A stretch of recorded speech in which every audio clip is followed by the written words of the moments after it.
വീഡിയോയുടെ തുടക്കത്തിൽ തന്നെ എന്താ പെൻസി പാത്രം പൊക്കി പിടിച്ച് താലപ്പൊലി പോലെ നിൽക്കുന്നതെന്ന് ആർക്കെങ്കിലും ചോദിക്കാൻ തോന്നുന്നുവെങ്കിൽ സ്ഥിരമായി വീഡിയോ കാണുന്നവർക്ക് മനസ്സിലാക്കാണ് ഇത് പുതിയ പാത്രങ്ങളാണ്. അപ്പോ കടയിൽ പോയി മേടിച്ചതല്ല. നമ്മുടെ വീട്ടിൽ തന്നെ പലരും വീടുകളിൽ സാധനങ്ങളൊക്കെ വിൽക്കാനും അതുപോലെ തന്നെ എഡ്യൂക്കേഷന്റെ ഭാഗമായിട്ട് വരുന്നവരുണ്ട്, പ്രൊമോഷന്റെ ഭാഗമായി വരുന്നവരുണ്ട്, ട്രെയിനിങ് പീരീഡ് അങ്ങനെ വരുന്നവരുണ്ട്, വീട്ടിൽ തന്നെ പല സംഭവങ്ങളും ഉണ്ടാക്കി ജീവിക്കാൻ വേണ്ടി വേറെ മാർഗമില്ലാതെ അങ്ങനെ വരുന്നവരും ഉണ്ട്. അപ്പൊ എന്റെ ഒരു സ്വഭാവം എന്താണെന്ന് വെച്ചാൽ ഇങ്ങനെയൊക്കെ വരുന്നവരുടെ സങ്കടങ്ങൾ കേട്ടിട്ട് എത്ര വേണ്ടെന്നുണ്ടെങ്കിലും ഞാൻ മേടിക്കും. എനിക്ക് പറ്റത്തില്ല കേട്ടോ ഇങ്ങനെയൊക്കെ കേട്ട് മേടിക്കാതിരിക്കാൻ. കാരണം മേടിച്ചാൽ എനിക്കൊരു സഹായമാവും, അല്ലെന്നുണ്ടെങ്കിൽ ഞങ്ങൾക്ക് ഇത്ര പോയിന്റ് കിട്ടും, ഇൻസെന്റീവ് കിട്ടും എന്നൊക്കെ പറയുന്നു. ഇപ്പൊ കുറച്ചൊക്കെ ഞാൻ ആ സ്വഭാവം മാറ്റിയെടുക്കാൻ ശ്രമിക്കുന്നുണ്ട് കേട്ടോ. വേണ്ടാന്നുള്ളടത്ത് വേണ്ടാന്നും, നോ പറയേണ്ടടുത്ത് നോ പറയാനും ഒക്കെ കുറെ ഞാൻ മാറി വരുന്നുണ്ട്. അപ്പൊ അതിൽ നല്ല സാധനങ്ങളും കിട്ടിയിട്ടുണ്ട്, എന്നാൽ വളരെ മോശം സാധനങ്ങളും കിട്ടിയിട്ടുണ്ട്. അതുകൊണ്ട് ഈ മോശം സാധനങ്ങൾ കിട്ടിയ എക്സ്പീരിയൻസ് വെച്ച് ഇപ്പൊ ഇങ്ങനെയുള്ളവർ വരുമ്പോൾ ആദ്യം തന്നെ ഞാൻ വേണ്ടാന്നൊന്ന് പറഞ്ഞു വിടുമേ, നോക്കാൻ പോലും നിൽക്കാറില്ല. പക്ഷെ ഇത് ഒരു ദിവസം വൈകിട്ട് ഒരു കുട്ടി വന്നിട്ട്, ഒരു പയ്യനാണ് വന്നിട്ട്, അവന് ലാസ്റ്റ് ഏകദേശം ഒരു 5-5:30 കേട്ടോ. അപ്പം ലാസ്റ്റ് ആണ് ഇനി 2-3 വീടുകളൂടെ കയറണം, മേടിച്ചാല് എന്റെ ഇന്നത്തെ എല്ലാം കംപ്ലീറ്റ് ആവും എന്നൊക്കെ പറഞ്ഞപ്പോ ഞാൻ മെറ്റീരിയൽ ഒന്ന് നോക്കിയപ്പോ അത്യാവശ്യം നല്ല ക്വാളിറ്റി ഉള്ള മെറ്റീരിയൽ ആണ് കേട്ടോ. മറ്റേ പ്ലാസ്റ്റിക് എന്ന് പറയുന്നത് നല്ല കട്ടിയാണ്, ഇതും നല്ലതാണ്. ഓരോന്നും സെറ്റ് 3 വെച്ച്. അപ്പൊ ഈ ബ്ലൂ കളറിലെ ആ വലിയതുണ്ടല്ലോ, വീഡിയോയിൽ ചെറുതായിട്ട് തോന്നുമെങ്കിലും അത്യാവശ്യം നല്ല വലിപ്പമുണ്ട്.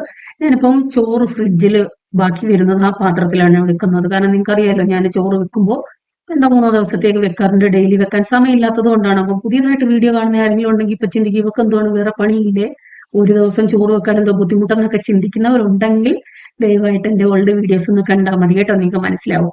ഇതിന്റെ ഒരു പ്രത്യേകത എന്ന് പറഞ്ഞാൽ അതിന്റെ സൈഡിൽ ഓട്ടയുണ്ട്.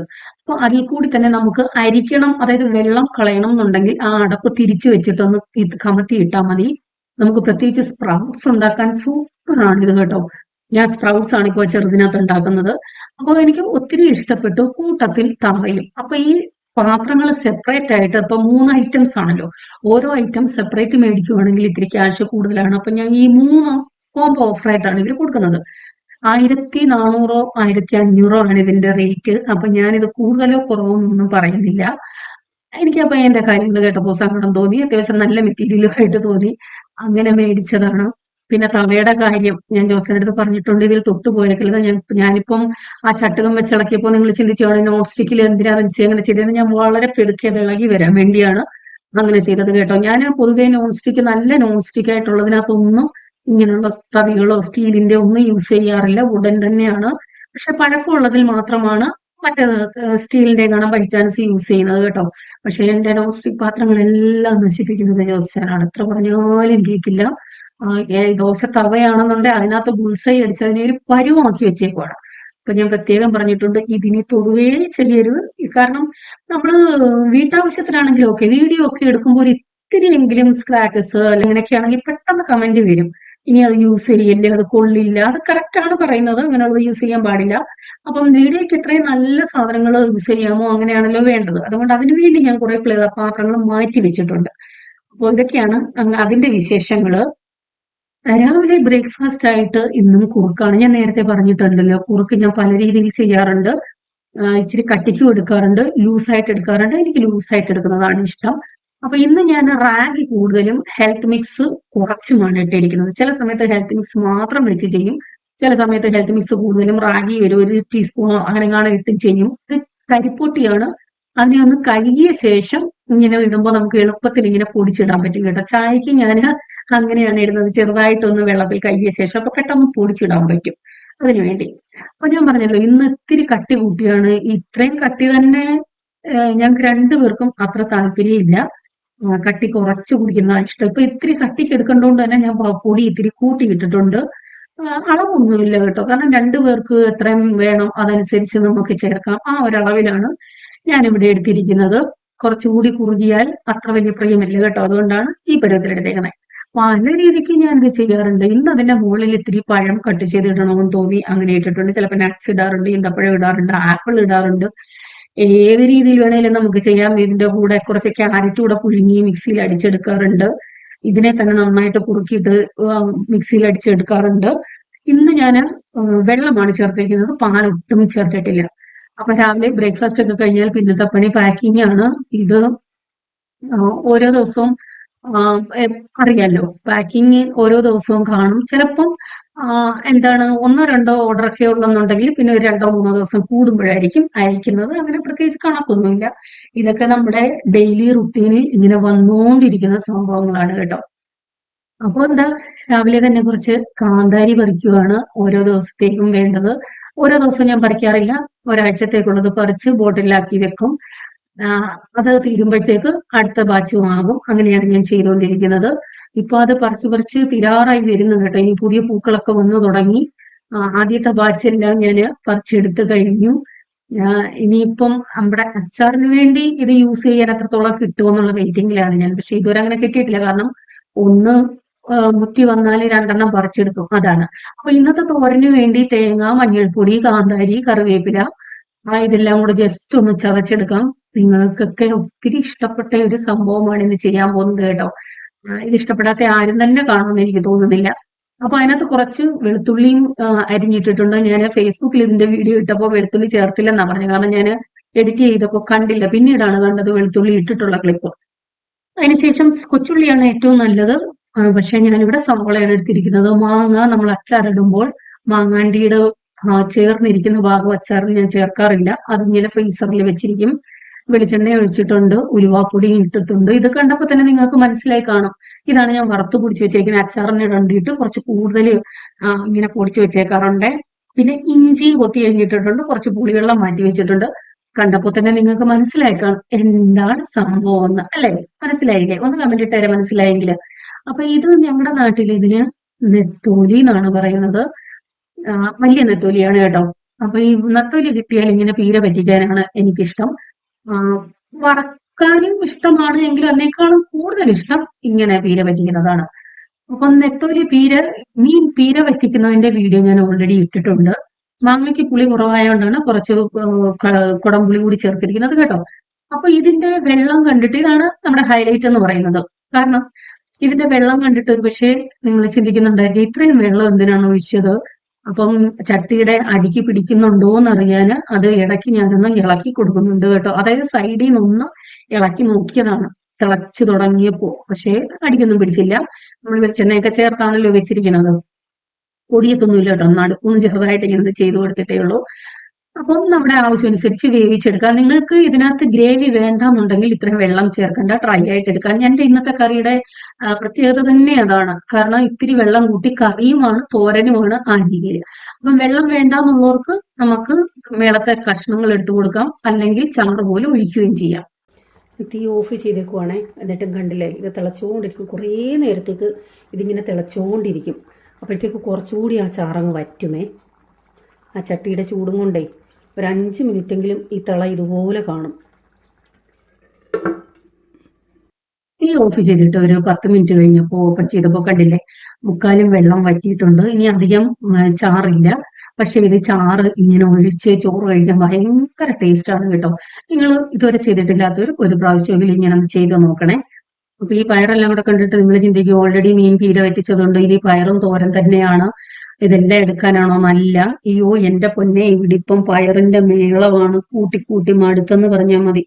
ആദ്യത്തെ ഒരു ദിവസം 1 കിലോ കൊണ്ടുവന്ന് ഒരു വിധത്തിയത് പയറ് മെഴുക്ക് പുരട്ടി തോരൻ വെച്ച്. ഇത് വേറൊന്നും ചെയ്യാൻ പറ്റില്ലല്ലോ. വെയിലുണ്ടെങ്കിൽ നമുക്കൊന്ന് ഉണക്കിയെങ്കിലും വെക്കാം. ഇപ്പൊ നാട്ടില് വെയിലും ഇല്ല, ഇടയ്ക്കിടയ്ക്ക് മഴയാണ്.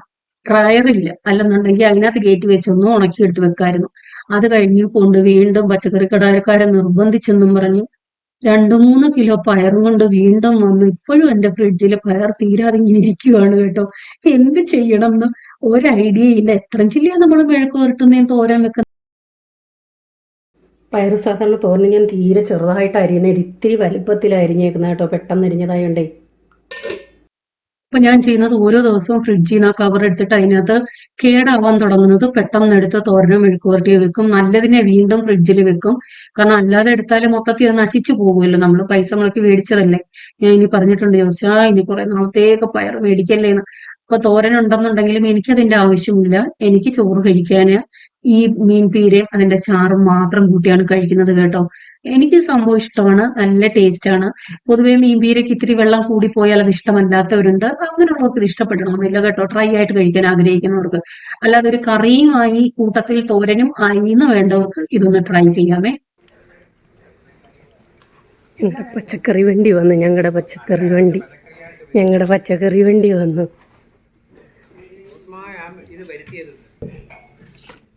എല്ലാം ഉണ്ടല്ലോ.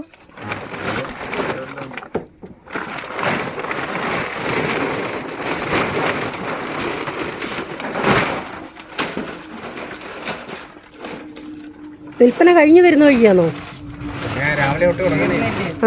അവസാനമൊക്കെ ആയി. കൊച്ചുള്ളിയൊക്കെ എങ്ങനെയാ വില? കിലോ?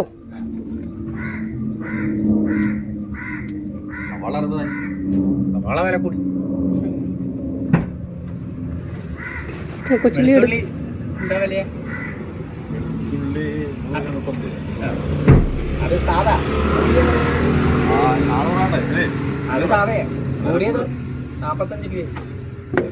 ഇത് ഇച്ചിരി കൊച്ചുള്ളി എടുക്കണോ?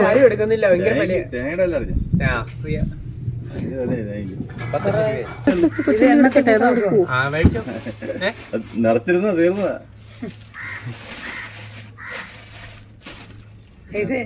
ഇത് അന്ന് തൂക്കി ചെയ്ത് എത്ര 6 എത്ര കിലാണെന്ന് തൂക്കിയത്? വെള്ളത്തിന്റെ വെള്ളമില്ല, ബില്ല് വരുന്നുണ്ട്. വെള്ളമില്ല, ബില്ല് വരുന്നുണ്ട്.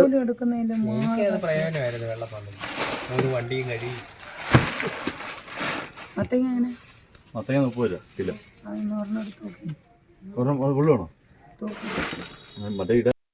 അപ്പൊ ഇടയ്ക്കൊക്കെ നമ്മുടെ ഇവിടെ പച്ചക്കറി ഒരു വണ്ടി വരുന്നതാണ്. അപ്പം ഇടയ്ക്ക് നമ്മൾ വിളിച്ച് പറയാറുമുണ്ട് തീരാറാവുമ്പം വരണേന്ന്. അങ്ങനെയും വരാറുണ്ട്. അപ്പം ഞങ്ങളുടെ കടയിൽ കൊച്ചുള്ളി ഓൾറെഡി മേടിച്ചിടാറുണ്ട്. അത് തീർന്നായിരുന്നു. അങ്ങനെ ഞാൻ കുറച്ച് കൊച്ചുള്ളി മേടിച്ചു. ഇപ്പം നാട്ടിൽ പരസ്പരം ആര് കണ്ടാലും ചോദിക്കാനും പറയാനും ഉള്ള ഒരു വിഷയം എന്ന് പറയുന്നത് തേങ്ങയുടെ വില. തേങ്ങയ്ക്ക് ഭയങ്കര വിലയായി. ഞങ്ങളുടെ ഇവിടെ 75 രൂപയാണ് കിലോയ്ക്ക്. വെളിച്ചെണ്ണയ്ക്ക് വില കൂടി. 1 കിലോയ്ക്ക് തന്നെ 15-20 രൂപയോളം കൂടിയിട്ടുണ്ട്. വെളുത്തുള്ളി, നല്ല വെളുത്തുള്ളി വേണമെന്നുണ്ടെങ്കിൽ 450 രൂപ 500 രൂപ കൊടുക്കണം.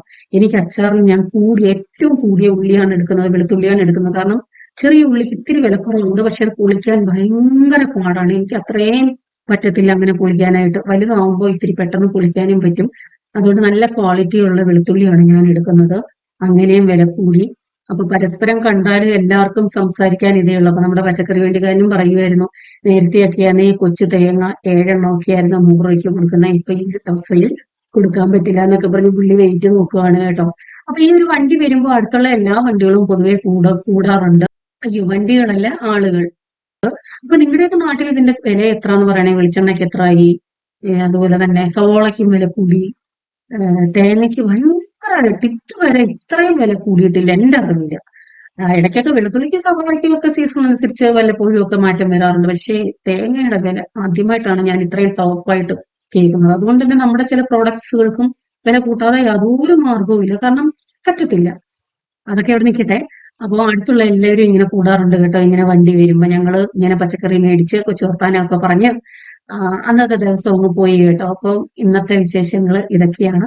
വീഡിയോ എത്രത്തോളം ഇഷ്ടപ്പെട്ടു എന്നറിയില്ല. എന്തുണ്ടെങ്കിലും കമന്റ് ഇടാൻ മറക്കല്ലേ. അപ്പോൾ ബൈ, ഗോഡ് ബ്ലസ് യു.